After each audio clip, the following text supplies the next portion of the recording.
you're familiar with my channel, you know that I love 1988's Fright Night Part 2. So when my buddy Nico, a longtime supporter and patron of mine, requested that I review Fright Night 2, I thought, sure, why not? I've already reviewed the movie twice on this channel, but any opportunity that I have to discuss Tommy Lee Wallace's Fright Night Part 2, a movie that is long overdue for a quality Blu-ray release and, in my opinion, is superior to the original, I'm there. Then Nico informed me that he was referring to a different Fright Night Part 2. Not the sequel to the original, but the sequel to the 2011 remake, Fright Night 2: New Blood. I'd forgotten that that movie even existed. I'd also forgotten that I own the Blu-ray, which I picked up at a used bookstore a ways back for the whopping sum of $1.95.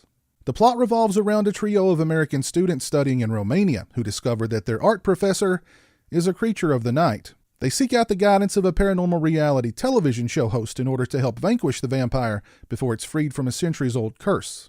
Now, the thing about Fright Night 2: New Blood is that it's not really a sequel to the 2011 remake.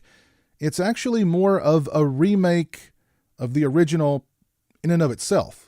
Charlie, Amy, Evil, and Peter Vincent are all back, as is Jerry Dandridge. Only this time Jerry's name is spelled with a G, and she's a she. The movie also follows a lot of the same beats as the 1986 film, with Charlie peeping on Jerry from across the way while she makes a snack out of a random woman. Charlie and Amy's relationship is on the rocks, Evil is the jokester, horror and occult aficionado, and Peter Vincent is the host of Fright Night, a cheesy ghost hunting reality show. The opening of Fright Night 2: New Blood is indicative of the movie as a whole. The film begins with a random woman getting gas at a desolate gas station. She hears noises coming from the darkness and, startled, decides to sit in her car while her tank fills up. It's there that she's attacked by a vampire. It's also here that she's faced with a dilemma. Now, she could do one of two things: drive away as fast as she can to safety. Or she could get out of the car, toss her Zippo lighter into a pool of gasoline that's gathered around her car, and blow her only means of escape to smithereens. Which of those two options do you think she chose?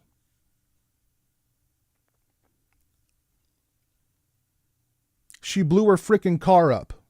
The lady runs into the abandoned gas station where we watch her being attacked by the vampire via a security camera, but you can't actually see the vampire. We get a sequence that doesn't work, followed by a sequence that's pretty cool. That's Fright Night 2: New Blood in a nutshell. As for what works in Fright Night 2: New Blood, first and foremost, Jamie Murray as Jerry Dandridge. She's sexy, deadly, and I'm a sucker for a woman with a dry British wit. The setting of New Blood is another high point. The film was shot on location in Romania, and there are several sequences that take place inside what appears to be real castles.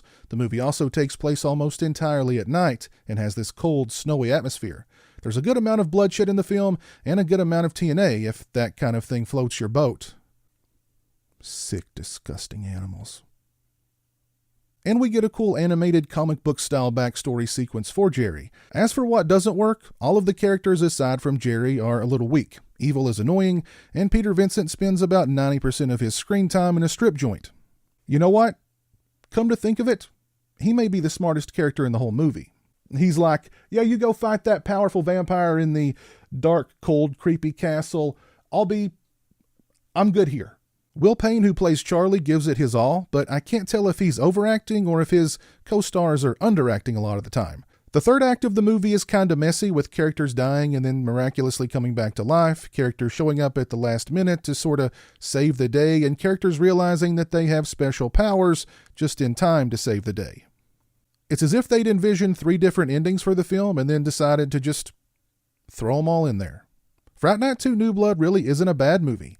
It's not a great movie, but it's not bad.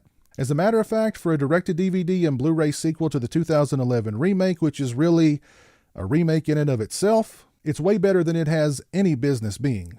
And honestly, I'd say give me this over the 2011 remake any day. Huge shout out to Movie Club member Nico, who requested that I review Fright Night: New Blood. Thank you for your review request, and thank you for being a patron. I really appreciate your support. If you've got a movie that you'd like to see me review, follow the link in the description or head over to patreon.com/pizowell and join the Movie Club today.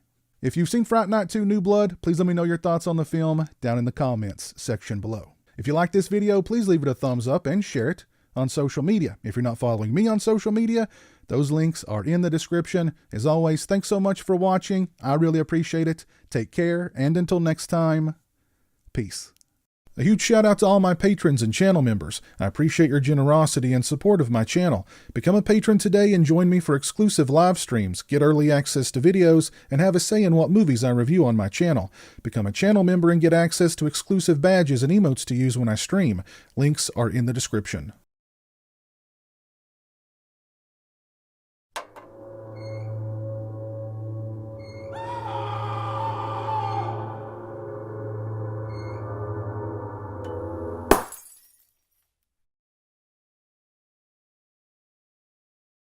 Say hello to the internet, Jeremy.